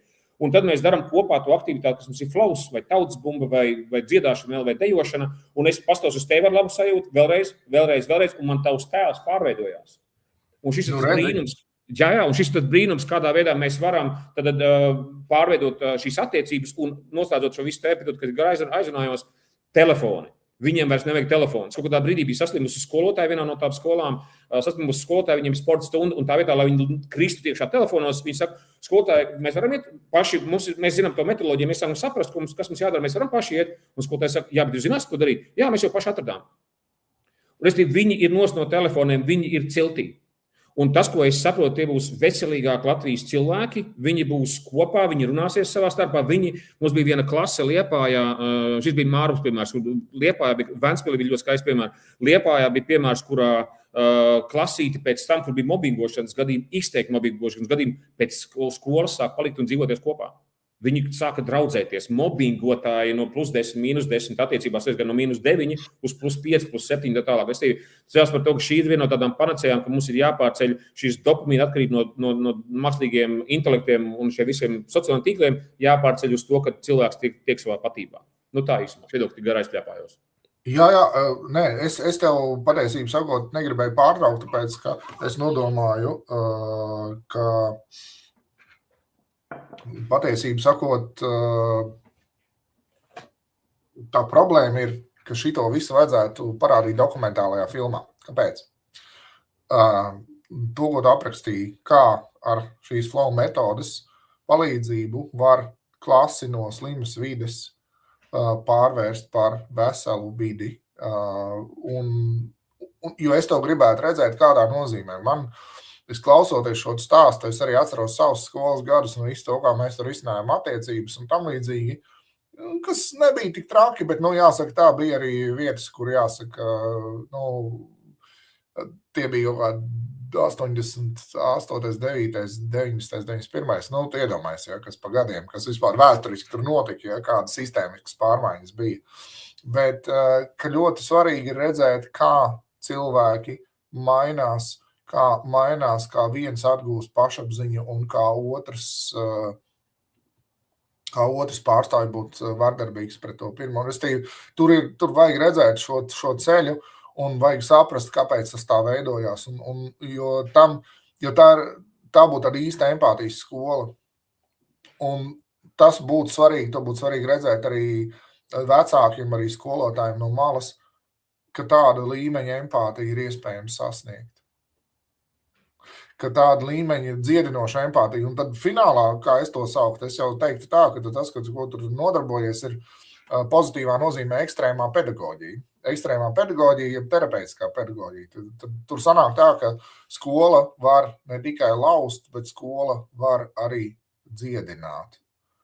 Un tas ir īpaši svarīgi, ka skola var arī dziedināt. Un es gribētu, teiksim tā, redzēt, pieredzēt, kā tas ir, ka skola dziedina, jo man liekas, ka empātijas trūkums izglītības sistēmā, pēc tam es tad runāju arī par augstskolu. Es varu teikt tā, ka arī augstskolās tā īstenībā ir milzu problēma, jo daudz studenti, kas atnāk un domā, ka te būs kaut kas atšķirīgāks no skolas, viņi ļoti sāpīgi uztver to pieredzi, ka būtībā tā sistēma, viņi var izrādīties vardarbīgi, ne tāpēc, ka tur kāds ir vardarbīgs, bet pats sistēma tā ir iekārtota, ka tu tur jūties neredzēts, nedzirdēts un nesaprasts. Un tev vienkārši kaut kā jāizdzīvo.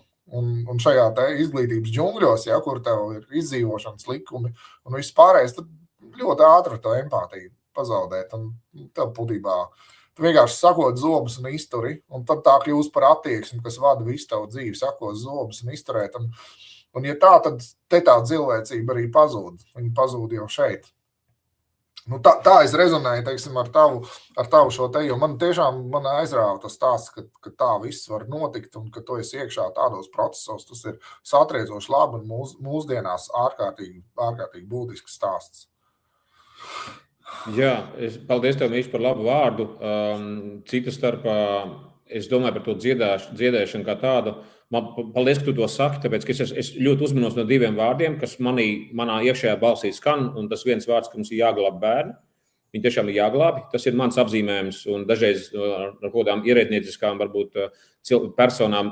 Tad es nesaku, tas ir ierēdnis, ko es domāju, vienkārši ierēdniecisks domāšana cilvēkiem, viņam tas vārds glābt liekas mulsinošs. Arī vārds dziedināt ir mulsinošs, bet man liekas, ka es tev pilnīgi piekrītu. Un šajā gadījumā, ja mums klausās kādi vecāki un skolotāji, un vienalga, kas klausās patiesībā visiem ar to ir sakars, mums ir ārkārtīgi jādomā par sistēmām, kā skolotājiem palīdzēt.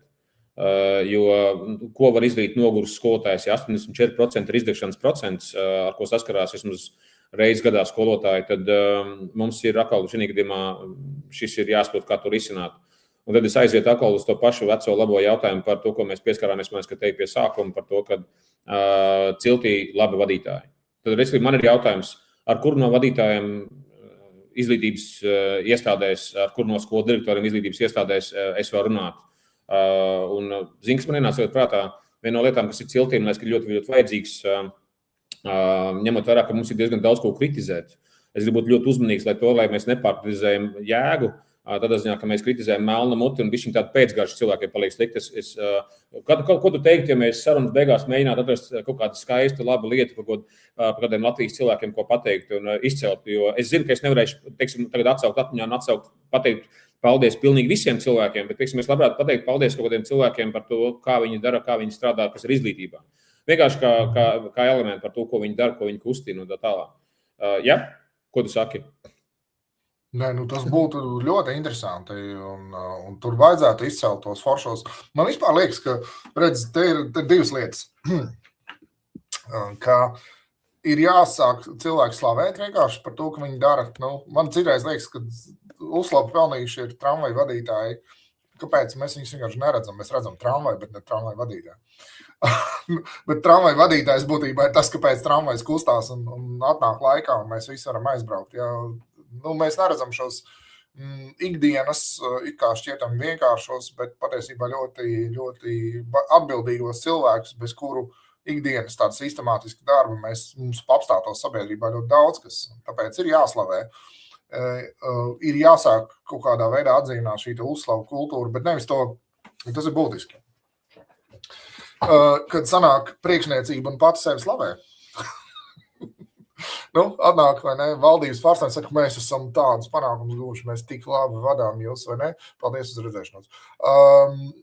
Man ir liela alerģija pret šādu te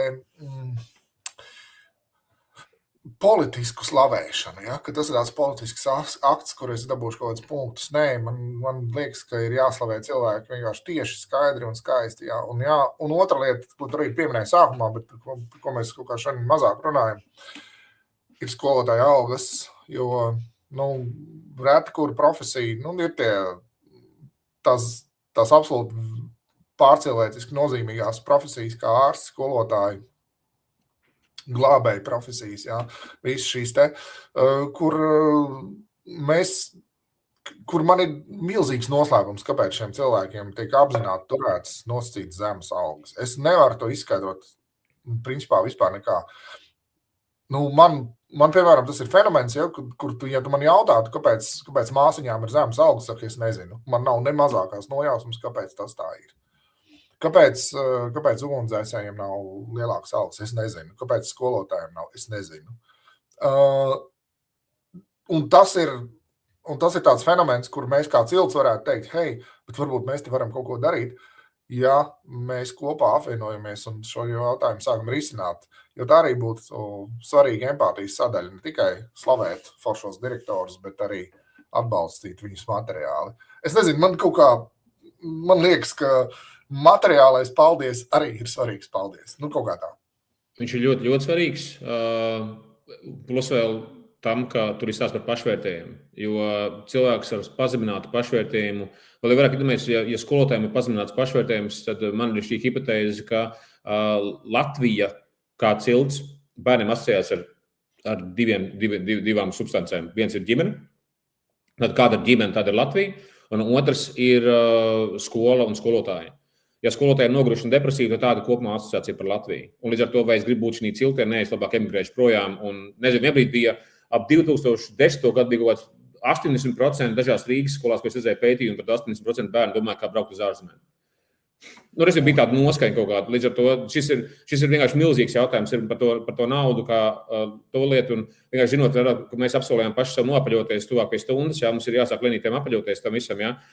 Bet pasaku savu komentāru, jo mans lielais komentārs ir tāds, ka Latvijā, un tas, ko es redzu diezgan daudz savos zemapziņas retrītos vai mācībās par to, ka Letiņiem ir kompleks par naudu.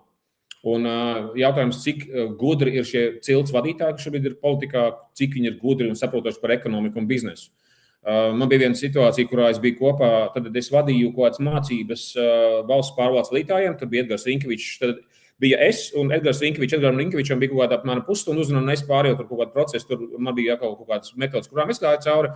Un es ļoti biju pārsteigts Edgaram Rinkevičam cepur nost. Viņš ļoti runāja par birokrātību, par to, vai mēs esam tā kā reāli, vai kā valsts pārvalde palīdz valstī. Un es saprotu, ka tas bija bišķi pat pārsteigums šim valsts pārvaldes vadītājiem un Edgaram Rinkevičam, ja tu skaties vai tavi kolēģi skatās, tad cepur nost, tiešām paldies, tas bija ļoti, ļoti svētīgi. Man liekas, jautājums par to, vai mums ir biznesā, ekonomikā ļoti zinoši cilvēki vadībā. Un līdz ar to, ja mēs būtu Norvēģijas bagātā valsts, es domāju, mums nebūtu problēmas. Man liekas, ka Latvija nav skopa. Mēs neesam skopi, bet vienkārši varbūt mēs neesam pārāk gudrus vadītājus ielikuši šobrīd institūcijās, kas atbild par biznesa un finanšu lēmumiem. Mēs neesam tik skopi, cik mēs esam kautrīgi, un mums iespējams saruna par naudu ir jaunā saruna par seksu. Kādreiz cilvēkiem bija grūti par seksu runāt, tad iespējams viņiem ir. Es tur sadzirdu, zinām, veidu tādas traumas jautājumus, tāpēc, ka kurš ir cilvēks, kuram visvairāk šī naudas jautājums uztrauc, tas, kurš nav dabūjis sajūtu, ka pasauli ir labvēlīga vieta, kur viņam būs, viņš atradīs tur savu nišu un viņam pietiks visa kā. Tā ir saruna par to, ka man neiedeva kaut ko, lai man būtu sajūta, ka es esmu vēlams un gaidīts, un nauda ir veids, kā pasauli man saka, tu esi foršs. Un ja man tās naudas nav, es izjūtu milzīgu spriedzi, es neiedaros sabiedrībā, es esmu tāds iztumtais, un ļoti iespējams, ka tas, ko es te mēģinu raksturot, ir būtībā, jo tā nav nabadzīga cilvēka domāšana, tā ir nesamīļota cilvēka domāšana. Un ka te kaut kādā mirklī parādās, ka nauda ir veids, kā es sevi samīļoju. Es varu sev palutināt, nopirkt to, nopirkt šito. Līdz ar to man nauda saistās ar drošību un ar tādu savā ziņā labklājību, bet no vārda labi klāties psihoemocionālā nozīmē, nevis no materiālās nozīmes, jo ciest jau no depresijas var arī miljonārs savā pilī. Tur jau nekāda garantija nav, ja? Bet tieši man labi klājās, man ir labs garstāvoklis un es jūtos apmierināts un pieņemts. Un es teiktu, ka zināms naudas daudzums ir, teiksim tā, nauda ir vajadzīga, lai par to nedomātu. Tā ļoti vienkārši sakot. Iespējams, tūlīt man visi ekonomisti metīs ar mācību grāmatām, bet minimāls naudas daudzums vienkārši vajadzīgs, lai tu būtu brīvs no raizēm par to, ka tev viņas nav. Jā, un mēs atkal tā varētu atsevišķu sarunas tēma par psiholoģiju, cik ir arī tie sliekšņi, kuri cilvēkiem ir vajadzīgi. 80-90% cilvēku ir vajadzīgs kaut kāds noteikts daudzums, un vienkārši viņiem ir miers. Viņiem nav ambīcija kā Bezosam, ka viņam vajag milzīgi kuģi un jahtu un tā tālāk. Jā. Klausies, Zikā, varbūt izdarām tagad tā, ka turot savus solījumus apaļojamies, varbūt izdarām divas lietas. Es varētu izdarīt no savas puses, un varbūt tu no savas puses nāk prātā kaut kam pateikt paldies.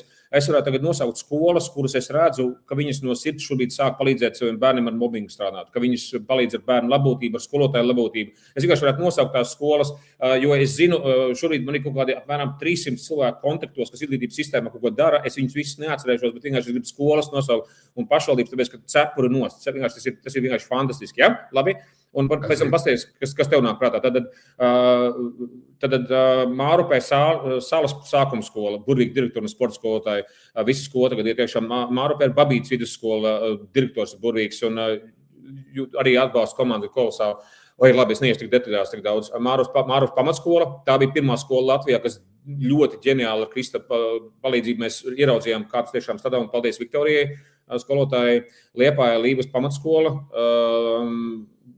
Visi te burvīgi cilvēki. Draudzīga aicinājuma vidusskola Liepājā, Piemērs pamatskola, kur tur ļoti, ļoti labi ķeprojās. Rietumkrasta vidusskola Liepājas Raiņa vidusskola, Ventspils 1. ģimnāzija, Ventspils centra sākuma skola, Ventspils 1. pamatskola, Tukuma Raiņa ģimnāzija, Lenītiem, ko sāk skrubināties un tā tālāk. Jēkabpilī Antūžu pamatskola ir burvīga. Tātad mums te skatāmies, kas tam vēl ir. Tad Rīgā es nenosaucu, mums te Rīgā Igauņu pamatskola, Igauņu, ja? Pateicu Igauņus, tā Igauņu sākuma skola, Rīgā Domdars ir burvīgs, Jēkabu Reidliku un ar Daci un Māru skolotājiem tiešām fantastiski. Rīgā mums ir klasiskā ģimnāzija, Inetai Cepuri nost. Kas mums vēl Rīgā ir? Ak, Dievs, es ļoti atvainojos, ka es kaut ko tagad aizbirstu. Es nenosaucu, man liekas, ka visas tagad, es ļoti atvainojos, bet šīs ir skolas, kuras man dod cerību par to, ka mēs rūpējamies, ka mums nav viena alga, un ka es dažos no šiem cilvēkiem redzu šo sajūtu, mums ir tiešām jāglāb bērni, mums ir jādziedē gan bērni, mums ir jādziedē gan arī skolotāji. Un man liels prieks arī, ka skolotāji pievienojās miera meditācijām, ko es taisu tagad jau katru trešdienu, un lūdzu esiet klāt, mums ir skolotāja labklājības kanāls, kur mēs Lenītiem sākam to strādāt un tā tālāk. Mīļš, paldies. Šis arī tagad man vienkārši nosaucot šos cilvēkus, šīs skolas, man jau vienkārši pašam sirds iedziedās un tā. Nu jā, es, teiksim tā, es no savas puses pateiktu paldies drīzāk šoreiz žurnālistiem un visiem tiem, kas strādāja Latvijas sabiedriskajā mēdījā un producē to visu, un it īpaši Evijai Unāmai un un visiem tiem žurnālistiem, kas strādā, kas cenšas sabiedrisko diskusiju tomēr turēt kaut cik maz objektīvā un profesionālā formātā, jo mūsu spēja sarunāties, tur jau var redzēt, ja, ka arī mēdījos man ir grūti, saprot, man reizēm tāda sajūta, ka cilvēki nāk nevis, lai sarunātos un diskutētu, bet lai pateiktu to, kā viņi uzskata un būtībā palikt ar nemainītu viedokli. Man ļoti pietrūkst diskusiju, kur cilvēki atverās un ļaujas tā pārliecināšanai un tā tālāk. Un reizēm sabiedriskais mēdījis to izdara vislabāk, vienkārši caur moderāciju un tā tālāk. Tā kā, jā, sveicieni žurnālistiem šoreiz. Un paldies klausītājiem, ka jūs šodien bijāt ar mums. Paldies tev, Zorgus, par pozitīvām ievirzēm un visu šo te ideju, visu šo te veidot. Jā. Paldies Ventam Sīlim. Paldies arī tev par to, ka esi. Un paldies, ka mēs tagad, man liekas, ka es neatceros, kad mēs par šo runājam, jūnijā vai jūlijā. Mums ir pagājuši 8 mēneši, bet mēs savācāmies uz sarunām. Tas ir, bet labs nāk ar gaidīšanu, vai ne? Jā, tieši tā. Labs nāk ar gaidīšanu. Labi, draugi, mums viens neliels pārsteigums ir, man ļoti iepriecināja Vents pirms sarunas. Viņš teica, klausies, es gribētu būt sākumā bišķiņ pēlpot, tā kā iet tādā mieriņā. Un es varbūt gribētu izdarīt, jūs varat droši tagad no sarunas iet ārā, tāpēc, ka mēs gribam izdarīt varbūt mums pašiem kaut ko ārkārtīgi būtisku. Mēs gribam parunāt par lielāko bagātību, kas ir dzīvē.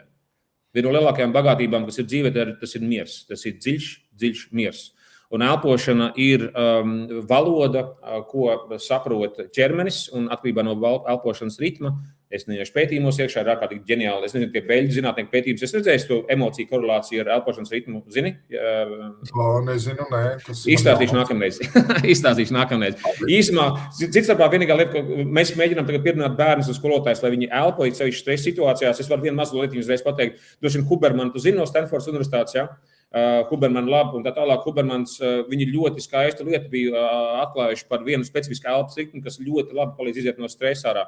Ļoti īsi var pateikt, katrs var paelpot 3 reizes, un pēc tam paelpojam mēs ar Ventu burtiski minūtīti, ja, lai simboliski mēs varam parādīt, ka varbūt mieram ir liela nozīme.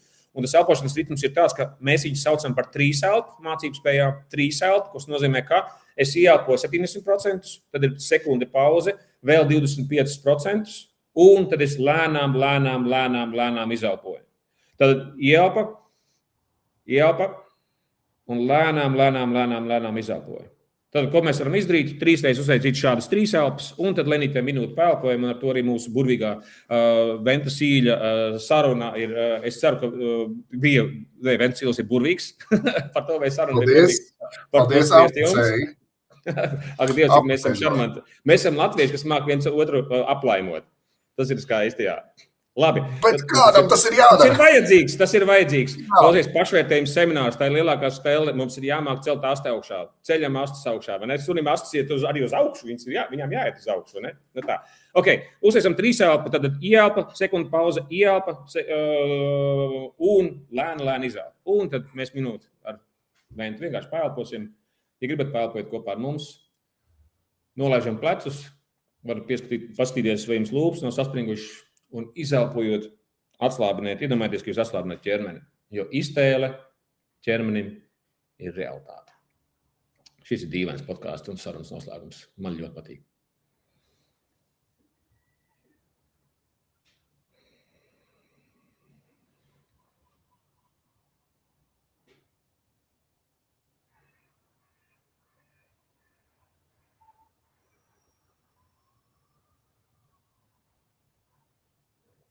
Cenšamies cik vien iespējams lēnas izelpas.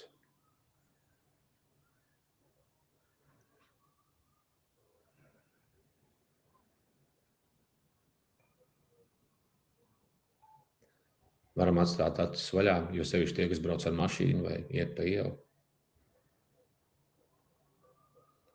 Lēnas izelpas.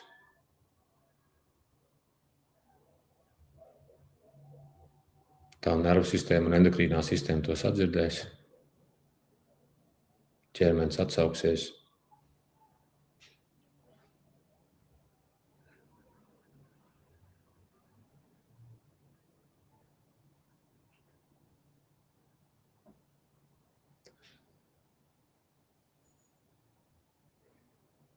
Paldies, Venti. Paldies visiem. Līdz nākamajai reizei. Atā. Jā. Tā.